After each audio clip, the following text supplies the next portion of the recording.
In this video, you're going to learn 5 tips for leading worship. Coming up.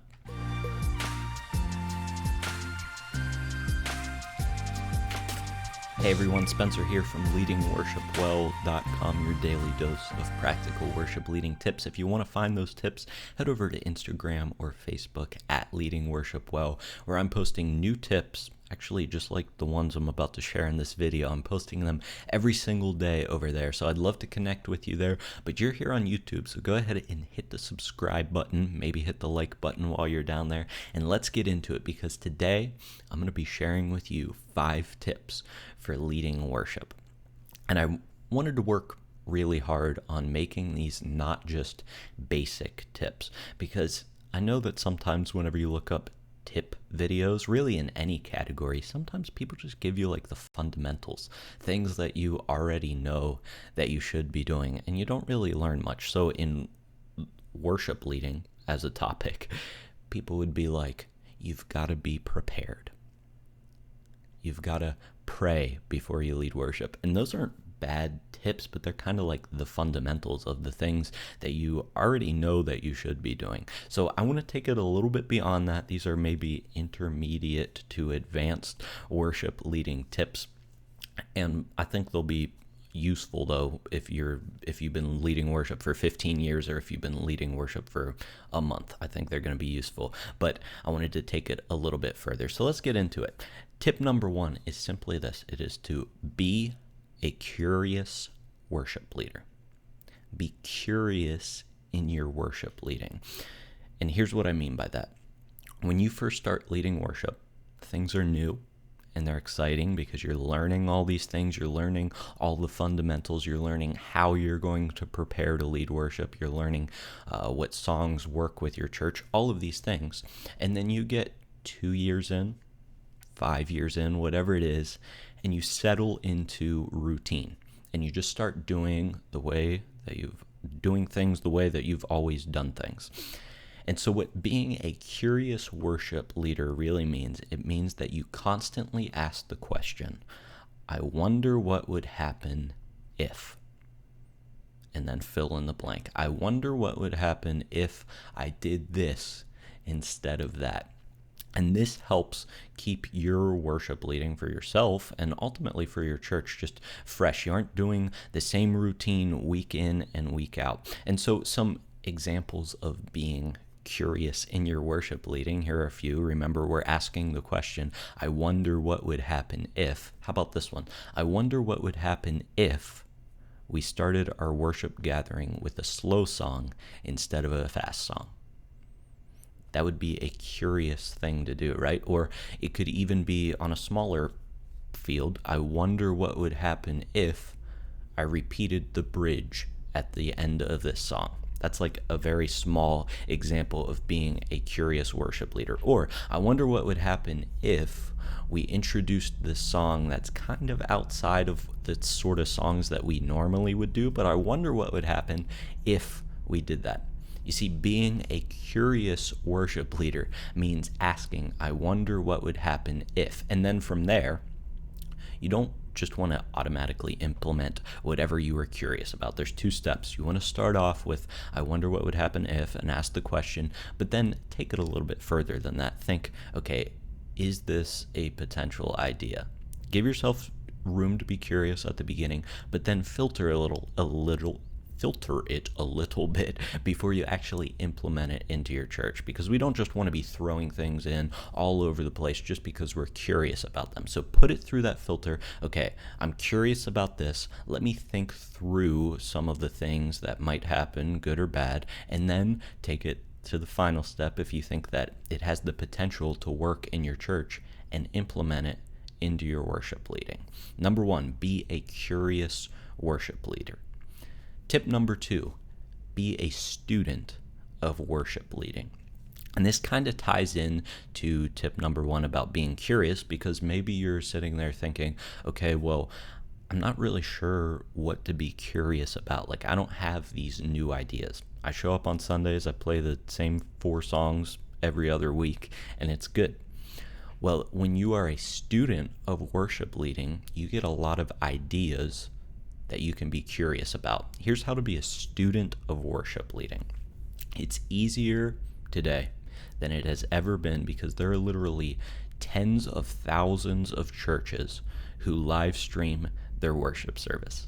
So you watch a live stream and you aren't just consuming it, you're actually studying it, treating it like game film and seeing, okay, this person did this there and this is why they do it. You want to break it down. And I recommend checking out sort of 3 categories of live streams of churches. So the first is a church that is smaller than yours.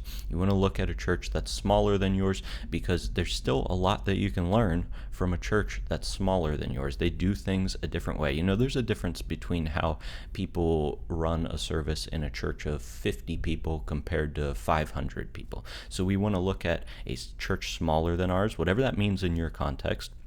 Maybe you're already in a small church, and so just look for a church a little bit smaller than yours and see how they do things. And there's things that you can pull out of how they do things that you can consider implementing into your church. The second kind of live stream that you want to look for is a church that's the same size as yours. So whenever you look at a church's live stream that's the same size as yours, you can look at what they're doing and not have to jump through a bunch of hoops to try to apply it to the context of your church because you're the same size. Now there's like cultural differences and stuff that you've got to work through in that, but it's a lot easier to implement things if you're a church of 200 and you're looking at a church of 200, and you can study what they're doing, be a student of leading worship, and then apply that, or be curious and say, I wonder what would happen if I applied this to my context. And then the third kind of church that you should be watching live streams of are like huge churches, because that's going to give you a bunch of ideas, and maybe you can't do everything that they do. Maybe you don't have the budget for everything that they have, but you can look at the fundamental core of what they're doing and think, okay, how can I apply this to my church? And whenever you're watching these live streams, you want to be asking the question, what do I like about how they're leading worship? Did they communicate a speaking transition in a specific way? Okay, let me take note of that because I'm being a student of worship leading, and let me try to see how I can implement that into my own worship leading. So number 2, be a student of worship leading. On to number 3, and this is crucial. Focus more on serving your church than serving yourself. Focus more on serving your church than serving yourself when you're leading worship. Here's what I think, at least for me, and I think for a lot of worship leaders, whenever we first start leading worship, we're not so focused on our church. We're focused on ourselves because we're trying to learn all of these skills, and maybe our skills are limited. And so what do? We sing songs that work in a key for us and us only. We pick songs that we want to sing. We pick songs that highlight truths that we personally need to respond to. And what you want to do is take it to the next level and stop thinking about just yourself whenever you're leading worship, but start thinking about the other people in your church, and lead with the people of your church in mind, and ask yourself the question, what truth do they need to respond to? Or what song key is the best key for them to sing in? I can hit a high G note, but probably 75% of my congregation can't sing that high. So maybe I need to bring it down, and maybe I don't sound as amazing. I don't sound like a rock star whenever I'm leading this song, even though I could hit that really high note and nail it, but I want everybody to be singing along with me. So serve with your church in mind more than you serve yourself. Tip number 4 is to get to know the people that you're leading. This relates to tip number 3. We have to get to know the people of our church. We have to know their stories, because if we want to serve them and lead with them in mind instead of ourselves, we have to get to know what's going on in their lives so that we can actually serve them. So go talk to the people of your church, get to know their stories, and then lead into their stories. Talk to them about what's going on in their lives, and then whenever you're in your worship preparation, ask yourself, okay, these are the things going on in the lives of the people in my church. What truth, specific truth of God, might I need to highlight this week that will really impact their lives? Because we can keep it general, and that's fine. People need to respond to God's faithfulness, God's love, God's mercy, all of these things. We need to respond to those. But when you can make it specific and you realize, okay, like there's 3 people in my church who just had a failed relationship, what truth can we speak directly into their lives?